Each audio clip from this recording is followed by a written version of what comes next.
సుజాత కుకింగ్కి స్వాగతం. ఈరోజు మనం ఒక మంచి స్నాక్ రెసిపీ చేసుకుందాము. ఇది మనం ఇంట్లో ఎప్పుడైనా బ్రెడ్ తెచ్చుకున్నప్పుడు మిగిలిపోతూ ఉంటాయి కదా, వాటితో చేసి చూపిస్తున్నాను. మా ఇంట్లో 4 పీసులు బ్రెడ్ మిగిలిపోయిందండి. దాని గురించి ఇలా చేయడం జరిగింది. మనం ఒక 4 బంగాళదుంపలను ఉడకపెట్టుకొని చాలా మెత్తగా ఇలా పొట్టు తీసి మనం దాటిని చిమ్మేసుకుందాము ఒక బౌల్లో. చాలా బాగుంటాయి. బ్రెడ్ రోల్స్ అంటారు వీటిని.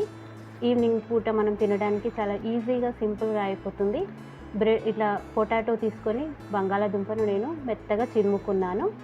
దీంట్లో మనం కావలసిన సామాగ్రి అంతా వేసుకుందాము. ధనియాల పొడి వేసుకుందాము 1 స్పూను, అలాగే పసుపు చిటికెడు వేసుకుందాము. కారం పొడి కూడా మనం వేసుకుందాం 1 స్పూన్. ఉప్పు సరిపడంత వేసుకుందాం. మనం ఎంత తినగలమో చూసుకొని అంత వేసుకుందాము. ఇప్పుడు సన్నగా తరుక్కున్న ఉల్లిపాయలు, పచ్చిమిర్చి, అలాగే కొత్తిమీర వేసుకుందాము. ఇవన్నీ బాగా కలిసిపోయేటట్టు కలుపుకొని మనము మిశ్రమాన్ని రెడీ చేసుకుందాము బ్రెడ్లో పెట్టడానికి. చాలా బాగుంటుంది, సింపుల్గా ఈజీగా అయిపోతుంది. ఈవినింగ్ ఏమైనా తినాలనిపించినప్పుడు, వర్షం పడుతున్నప్పుడు కూడా, లేకపోతే ఈవినింగ్ చల్లగా ఉన్నప్పుడు, చలికాలం కదా, వేడివేడిగా తింటే బాగుంటుంది. ఇప్పుడు మనము చీజ్ వేసుకుందాము. ఇలా కొబ్బరి తురిమే దాంతో ఒక 4-5 స్పూన్ల చీజ్ వేసుకుందాము. ఎక్కువ వేయకూడదు, ఎందుకంటే అంత గుజ్జుగా తయారైపోతుంది అది. పిల్లలు కొద్దిగా ఇలా చీజ్ వేస్తే వాళ్ళు ఇంట్రెస్ట్గా తింటారు కదా. చాలా బాగుంటుంది, మీరు కూడా తప్పక ట్రై చేయండి. దీన్ని బాగా మెత్తగా చిమ్ముకొని ఇలా మనము పేస్ట్ లాగా చేసుకోవాలి. చేతికి అంటుకోకుండా 1 స్పూన్ ఆయిల్ వేసుకొని మనం దీన్ని సిలిండర్ షేపులో ముద్దలు చేసుకుందాము. ఇలా చూసారా, ఇలా సిలిండర్ షేప్లో ముద్దలు చేసి పెట్టుకుందాము. నేను 4 బ్రెడ్ పీస్ తీసుకున్నాను కాబట్టి మనకు ఈ ఆలుగడ్డ మిశ్రమం మిగిలిపోతుంది. దాంతో కూడా ఇంకేం చేసుకోవచ్చో నేను చూపిస్తాను మీకు.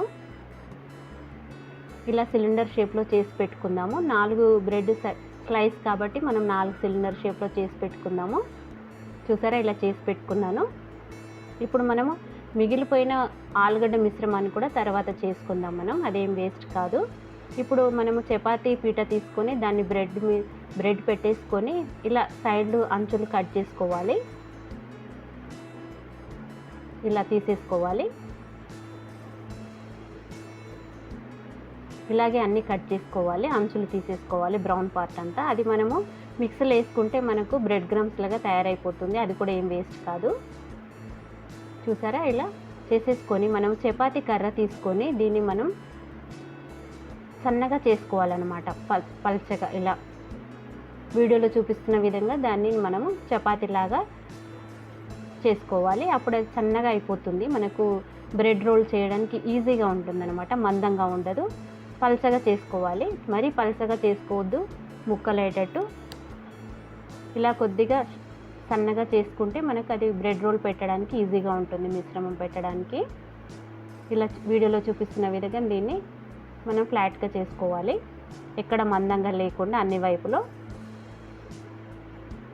నేను 4 బ్రెడ్ పీస్ తీసుకున్నాను. మీరు ఇంకా కావాలంటే ఎక్కువ చేసుకోవచ్చు.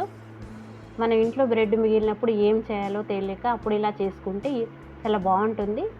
ఇప్పుడు మనము మైదా పిండి వేసుకొని దీన్ని మనం పేస్ట్ లాగా చేసుకోవాలి అంటించుకోవడానికి. ఒక 2 స్పూన్స్ మైదా పిండి వేసుకున్నాను.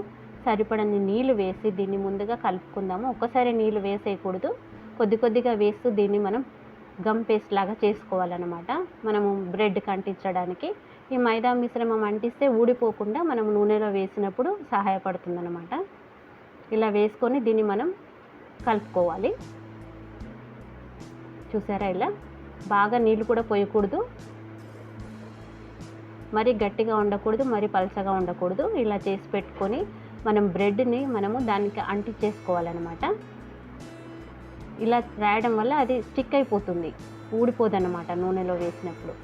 చూసారా, ఇలా మొత్తము చుట్టుపక్కల అంతా 4 వైపులా మనం దీన్ని పూసేసుకోవాలి గమ్లాగా. అప్పుడు మనకు అది పెట్టినప్పుడు బయటికి రాకుండా ఉంటుందన్నమాట. ఇప్పుడు మనం ఒకటి తీసుకొని బంగాళదుంపది సిలిండర్ షేప్లో చేసాం కదా, అది బ్రెడ్ మీద పెట్టేసి అంచులన్నీ మూసివేసి ఎక్కడ కూడా కనపడకుండా దాన్ని మూసేయాలన్నమాట. చూసారా, ఇలా అన్నీ ఇలాగే చేసుకోవాలి. ఎక్కడ కనపడకుండా, ఎక్కడైనా కనపడినా కూడా ఒత్తేసేయాలన్నమాట. ఇలాగే అన్నీ చేసుకోవాలి, సేమ్ ప్రాసెస్ అట్లనే. మనం ఇంకా ఎక్కువ కూడా చేసుకోవచ్చు, బాగా నచ్చిన వారు. ఇలా మిగిలిపోయిన బ్రెడ్తోని ఎలా చేయొచ్చో నేను చూపించాను. చూసారా, ఇలాగే చేసుకోవాలన్నీ.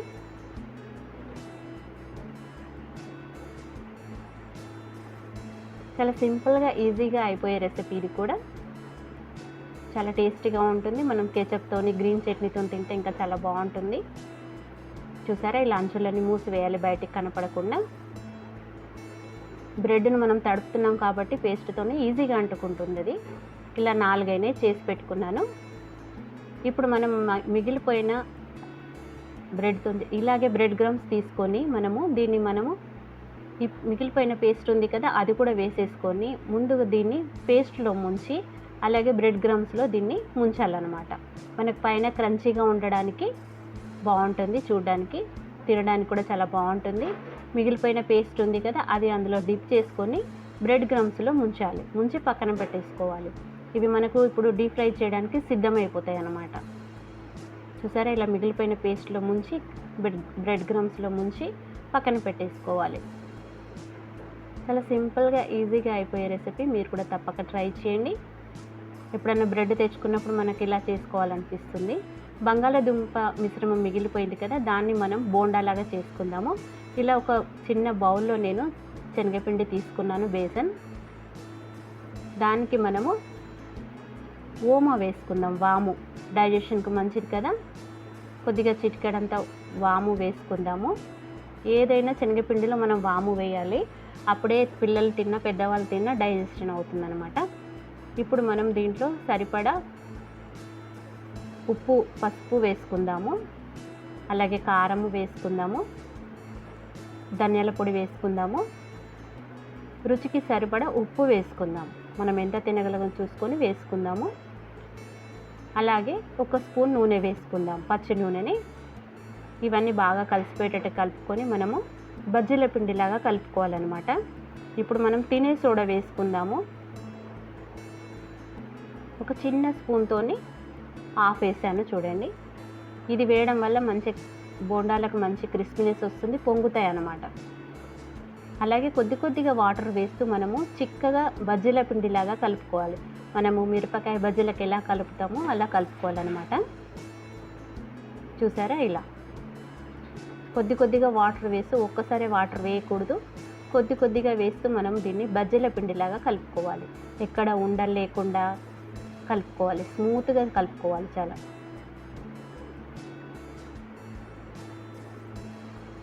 చూసారా, ఇలా జారుడుగా ఉండాలి, మరి లిక్విడ్గా ఉండకూడదు. ఇప్పుడు మనము డీప్ ఫ్రైకి ఆయిల్ పెట్టేసుకొని బాగా కాగిన తర్వాత మనం ఇవి బ్రెడ్ రోల్స్ చేసుకున్నాం కదా, చెక్ చేసుకుందాం నూనె కాగిందా అని. హైలో పెట్టేసుకొని కాలుస్తున్నప్పుడు మీడియంలో పెట్టేసుకోవాలి. ఇప్పుడు మనం తయారు చేసుకున్న బ్రెడ్ రోల్స్ ఉన్నాయి కదా, ఇవి వేసేద్దాం. వేసేసి 4 పడతాయి, వేసేసి మనం ఫ్రై చేసుకుందాం. ఇవి తొందరగానే ఫ్రై అయిపోతాయి, బ్రెడ్ కాబట్టి అంత టైం తీసుకోవు. చూసారా, వేగానే కలపకూడదు, కొద్దిగా కలర్ చేంజ్ అయిన తర్వాత కలపండి. మనం విడివిడిగా చేస్తూ వీటిని కొద్దిగా కాలడానికి వాటికి ప్లేస్ చూద్దాము. ఇవి తొందరగానే క్రంచీగా తయారవుతాయండి, మనము బ్రెడ్ క్రమ్స్లో ముంచాం కదా. చూసారా, ఇలా కొద్దిగా కాలిన తర్వాత వాటిని టర్న్ చేసుకుందాము రెండో వైపు కాలడానికి. మనము అది పెట్టాం కాబట్టి మైదా పిండి మిశ్రమం ఊడి రావండి బయటికి నూనెలో వేయగానే. చూసారా ఎంత బాగున్నాయో, క్రంచీగా. ఇంకా కాలిన తర్వాత ఇంకా బాగుంటాయి. గోల్డెన్ బ్రౌన్ వచ్చే వరకు మనం కాల్చుకొని వీటిని తీసుకోవాలి. రెండు వైపులా దూరగా వేయించుకోవాలి.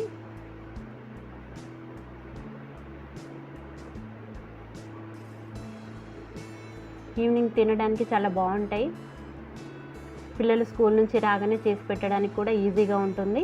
మనం ఎప్పుడైనా బ్రెడ్ ఇంట్లో మిగిలిపోయినప్పుడు కూడా చేసుకోవచ్చు. తినాలనుకున్న వాళ్ళు బ్రెడ్ ఎన్ని బ్రెడ్స్ అనేది చేసుకోవచ్చు మనము. నేను ఇలా 4 పీసులు మిగిలిపోయాయి కాబట్టి చేస్తున్నాను. చూసారా ఎంత బాగున్నాయో.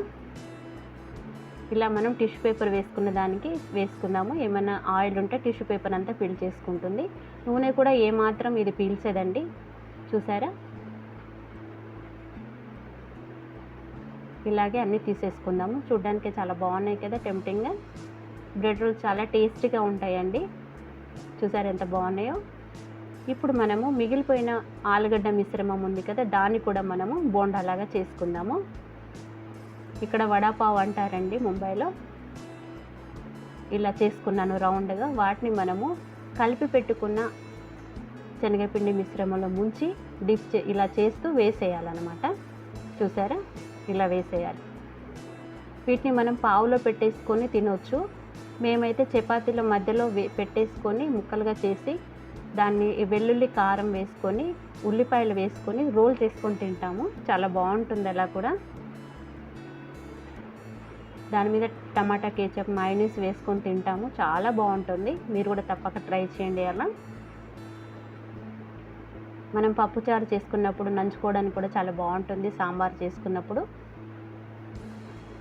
చూసారా, ఇవి కూడా గోల్డెన్ బ్రౌన్ వచ్చే వరకు కాలనిచ్చేద్దాం. చాలా సింపుల్గా ఈజీగా చేసుకునే స్నాక్స్ రెసిపీ ఇది. ఈవినింగ్ పూట మనం ఎప్పుడన్నా మధ్యాహ్నం పప్పుచారు చేసుకున్న, సాంబార్ చేసుకున్నా కూడా ఇలా ట్రై చేయొచ్చు. చాలా సింపుల్గా ఈజీగా అయిపోయే రెసిపీ. 4 బంగాళదుంపలు ఇంట్లో ఉంటే ఇన్ని రకాలుగా చేసుకోవచ్చు మనం. మీకు కూడా నచ్చితే తప్పక ట్రై చేయండి. మీకు ఎలాగొచ్చిందో చెప్పండి. ఇంకేమైనా వంటలు కావాలంటే నాకు కామెంట్ సెక్షన్లో పెట్టండి, నేను చేసి చూపిస్తాను. కొత్తగా చూస్తున్న వారైతే సబ్స్క్రైబ్ చేయండి. మీకు నేను చేసే వంటలు ముందుగా అందుతాయి. తప్పక లైక్ చేయండి, షేర్ చేయండి. చూసారా, ఇలా కాలడానికి కొద్దిగా టైం పడుతుంది లోపటి వరకు. మనం వెంటనే తీసేయకూడదు, మీడియంలో పెట్టాం కదా. ఇప్పుడు స్లో చేసేసుకొని మనము పచ్చిమిర్చి వేద్దాం. వీటితో కాంబినేషన్గా పచ్చిమిర్చి ఫ్రై చేసుకొని తింటే చాలా బాగుంటుంది. గింజలని తీసేసాను నేను, ఘాట్లు పెట్టి. గింజలతో వేయకండి, చిల్లుతుంది, మనకు మీద పడుతుంది. కాబట్టి గింజలు తీసివేసి వేయాలి. గింజలు ఇష్టం ఉన్న వాళ్ళు అక్కడక్కడ హోల్స్ వేసి పచ్చిమిర్చి వేసేయాలి. లాస్ట్కు వేసాను నేను, అందుకే చివరిలో. అవి తొందరగా కాలుతాయి కాబట్టి ముందే వేస్తే. ఇవన్నీ కాలాక తీసుకున్న తర్వాత మిర్చి వేసాను. చూసారు ఎంత బాగా కనపడుతున్నాయో. మిర్చి కూడా నేను సిమ్లో పెట్టి వేసాను. మిర్చి వేసాక మనం కూడా కొద్దిగా కరివేపాకు వేసుకొని ఫ్రై చేసుకుందాము. కరివేపాకు కూడా కాంబినేషన్ చాలా బాగుంటుంది వీటికి. ఒక 4-5 ఆకులు వేసుకొని మనం కరివేపాకు వేసుకొని తింటే చాలా బాగుంటుంది. చూసారా, ఇలా వేసాను. ఇవి కూడా లాస్ట్కి వేయాలి. స్టవ్ ఆఫ్ చేసేసాను నేను.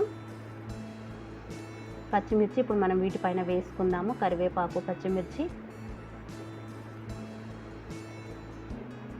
చూసారా, ఇలా ఈ కాంబినేషన్తో మనం టమాటా సాస్ కానీ గ్రీన్ చట్నీ కానీ తింటే చాలా బాగుంటాయి. చూసారా ఎంత బాగున్నాయో. చూస్తుంటేనే తినాలనిపిస్తుంది కదా, నోరు ఊరిపోతుంది కదా. మీరు కూడా తప్పక ట్రై చేయండి. బ్రెడ్, ఆలుగడ్డ ఉంటే ఇలా రకరకాలుగా చేసుకోవచ్చు. చూసారా ఎంత బాగున్నాయో. చూస్తుంటేనే చాలా బాగా అనిపిస్తుంది కదా. మీరు కూడా తప్పక ట్రై చేయండి. నా వంట నచ్చిన వాళ్ళు సబ్స్క్రైబ్ చేసుకోండి. కొత్తగా చూస్తున్నవారు లైక్ చేయండి, షేర్ చేయండి మీకు తెలిసిన వాళ్ళందరికీ. చూసారా ఎంత బాగున్నాయో. ఈవినింగ్ కానీ మనము పప్పుచారులో కానీ తింటే చాలా బాగుంటాయి. పిల్లలు కానీ పెద్దలు కానీ చాలా ఇష్టపడతారు. ఏమంతా ఆయిల్ కూడా ఎక్కువ గుంజదండి, ఇది పీల్చుకోదు. చూసారా ఎంత బాగున్నాయో. వడ చూసారా. మీరు కూడా తప్పక ట్రై చేయండి. మీకు ఎలాగొచ్చిందో చెప్పండి. చూసారా ఎంత బాగున్నాయో క్రంచీగా.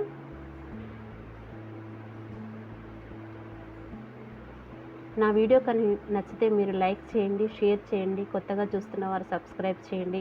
మీకు తెలిసిన వారందరికీ షేర్ చేయండి. Thank you for watching.